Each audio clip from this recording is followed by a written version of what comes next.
ani hi tong thei lo ania a beng ang boka voina hianin anin tharlom nan ka thiamang tokin ka zai ve duwe lo ti ni om takani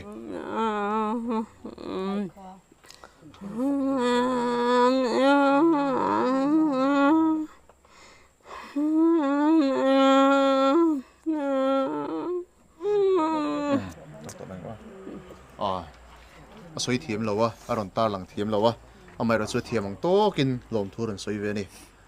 me ni som ni pakwa kum sang ni som ni pathum mani a zema bok no ta unaw vobik me se pani ta chen nein tur min phaltu thil pe kling khom manga sak chu voina hian a hon na kan nei don ani he chen nein sapui kling tur hian thale jung tam tak sen ani a amun rem lo em awangin ani tu tur unaw te ngei pon asak na man ruwa brick le rora te le thil sang sang te han thir lob lob changan nga khom mai amai ro chu an unaw hin tai ma em a rual ban lo ni ma se an ril ru tha in an bulom anuam tak zetani he chen na in kan sakna mun hi zema bok no ta pulal din pui te chung ko ram mani a an ni hian he chen na in kan sak chung zongin an unawin an lo om puya thei top chuin man lak puya ti chuan tha le zung sengin he chen na in hi zo inspiration te kan boi lai pun an lo sak pui chara an chunga thinlung takin lom tu kan soi mol mulani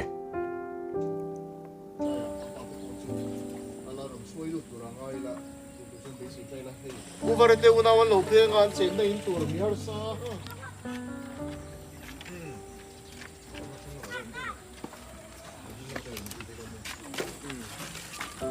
le tu beng lo lo mo le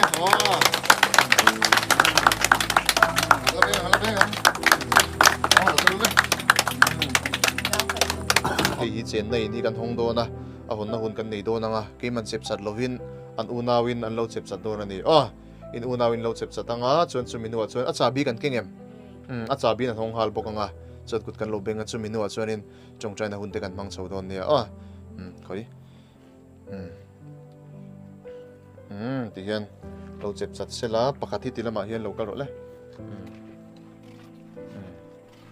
ti kan keng ro le in unawin an panin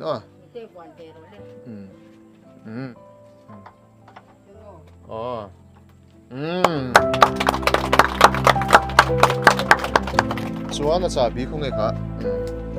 anaw zokin hong se te ro hong ro le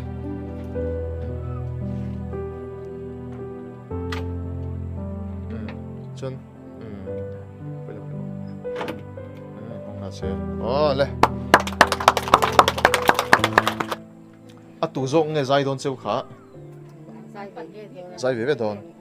asang ve in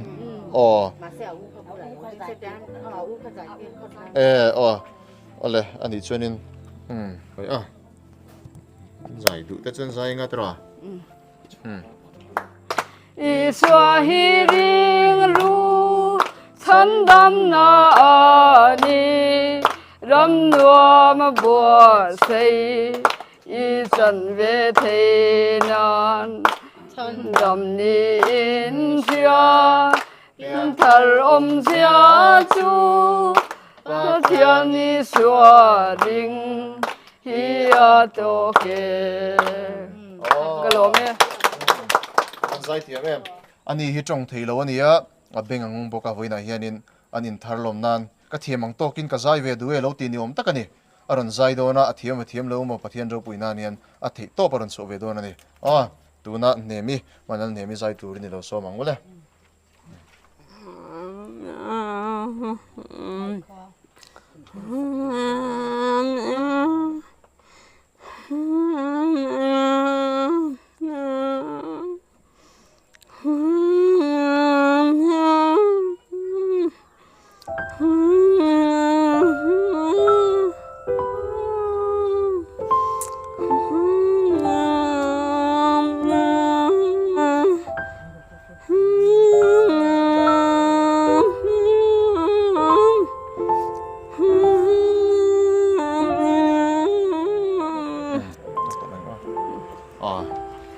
soi thiam lo wa aron tar lang thiam lo wa amai ra chu thiamang tokin lom thuran soi ve ni achong thei lo kan ti to kha chuan a beng angong boka heti mai an ni anu naw au na u hi ron kal ve sela ka bula hian heti mai hin ni a chuwang chuan tong trai puin ngai tak zet zet ani an tong theilowa pakhat phei chu ka soitong hana beng nonga pakhat zong ni se a hriat na thalowa an nian an thei top an chua an thei top in lali suan fak ve ni lalpan mal song ro se kutilo beng tiangwa ti khanen chunga lut mo lom tu soina ron ne du boka hei poina hianin hei kan mu to angin in thatak mai kaputen min saka kan in thung nge ya hei ke ma chuan hei ka ron hong an tamaya hei kan nau le kanu hi ron tel ve se ka du em a paisa ron tho khom tu te zong chunga lom thu kan hila se o ka se le kutilo beng leng le chuan I tong trai na lo mangla te ro lo tong trai o ol pa kan pathian mangai thin tu he khove la kan om thung hian lal pa nang man hei apa pui ber om lo thu po kan ria lal pa nang man dam tlang tak le tha taka lal pa nang man hei in nge ya loi lu le thei tu ra kan na te min luat sak le awang hen long thu kan hla che nangin remi ron luat saka min om puya min ria reng na tu din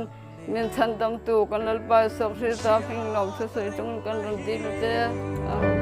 katana falue sok chang om trin ma se lal pa ka sui